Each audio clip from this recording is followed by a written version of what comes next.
Assalamualaikum warahmatullahi wabarakatuh. Halo teman-teman.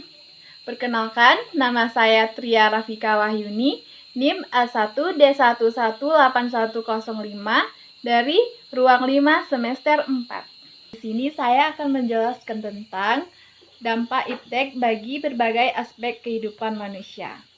Perkembangan iptek tentunya tidak lepas dari kehidupan manusia. Tidak mungkin iptek itu berkembang tanpa adanya manusia. Akan tetapi, iptek sangat berperan besar dalam kehidupan manusia.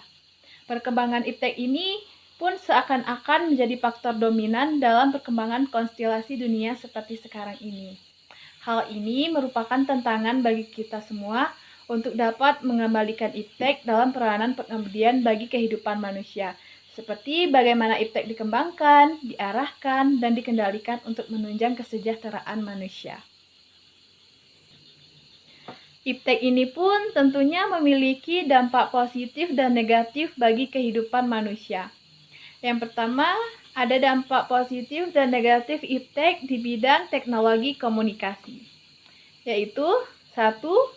Cepat mendapatkan informasi yang akurat dan terbaru dari seluruh pelosok dunia.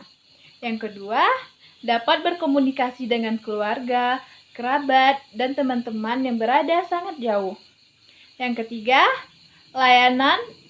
dapat memperoleh layanan bank dengan sangat mudah. Adapun dampak negatif dari iptek di bidang teknologi komunikasi ini adalah yang pertama, pemanfaatan jasa komunikasi oleh jaringan teroris.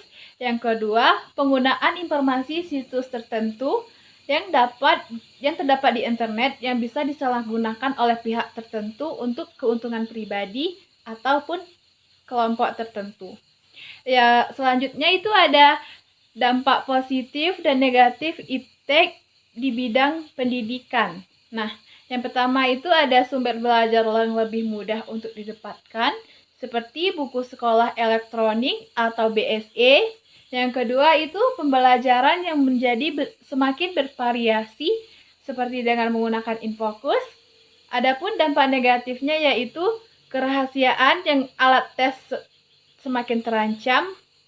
Yang kedua itu penyalahgunaan pengetahuan bagi orang-orang tertentu untuk melakukan tindakan kriminal. Selanjutnya itu ada dampak di bidang ekonomi dan industri.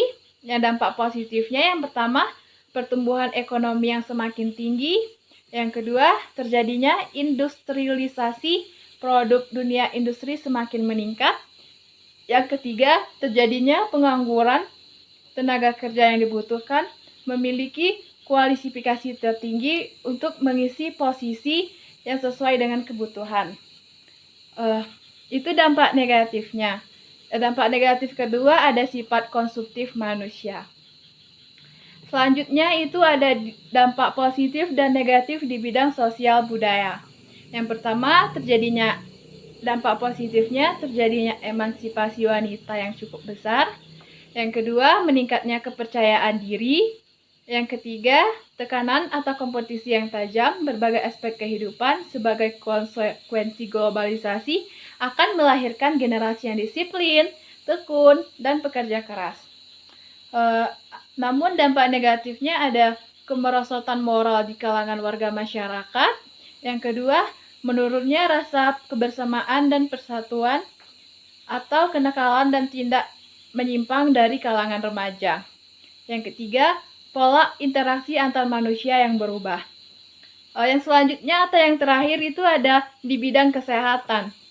Yang pertama, penemuan mikroskop sinar X, antibiotik atau obat-obatan bius, transplantasi atau vaksinasi yang digunakan untuk meningkatkan kesehatan masyarakat.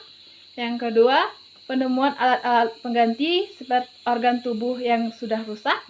Yang ketiga, adanya ahli dalam bidang operasi plastik sehingga hidung yang pesek bisa menjadi mancung.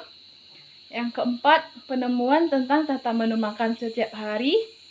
Yang kelima, penemuan peralatan untuk mengolah sampah limbah sehingga sampah dan limbah tidak mengganggu kesehatan dan kelangsungan hidup manusia. Adapun dampak negatifnya itu ada radiasi. radiasi telepon genggam berakibat buruk pada tubuh manusia. Radiasi telepon genggam ini tuh dapat meningkatkan risiko terkena tumor telinga, kanker, dan otak. Radiasi dari telepon genggam ini juga dapat menyebabkan gangguan reproduksi dan tumor mulut. Selanjutnya itu ada tingkatan teknologi berdasarkan penerapannya. 1.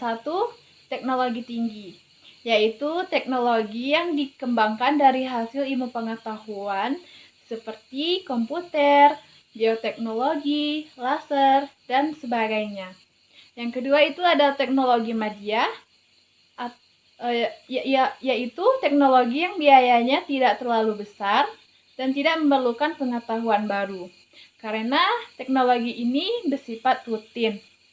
Yang ketiga itu ada teknologi tepat guna, yaitu teknologi dengan modal kecil, peralatan sederhana, dan penggunaan yang efisien. Selanjutnya itu ada pemenuhan kebutuhan primer dan sekunder. Di kebutuhan primer itu ada sandang, seperti penyediaan pakaian dengan teknologi. Yang kedua, kebutuhan pangan seperti penyediaan bahan makanan dan pengolahannya. Yang ketiga, papan, kebutuhan papan seperti penyediaan alat bangunan, contohnya porselin, semen, atap, dan lain-lain. Yang ketiga itu ada selanjutnya itu ada kebutuhan sekunder, seperti transportasi yang diperlukan untuk memudahkan manusia berpindah dari satu tempat ke tempat lainnya, atau untuk mengangkut barang dari suatu daerah ke daerah yang lain. Sekian penjelasan mengenai dampak iptek bagi berbagai aspek kehidupan manusia. Semoga bermanfaat.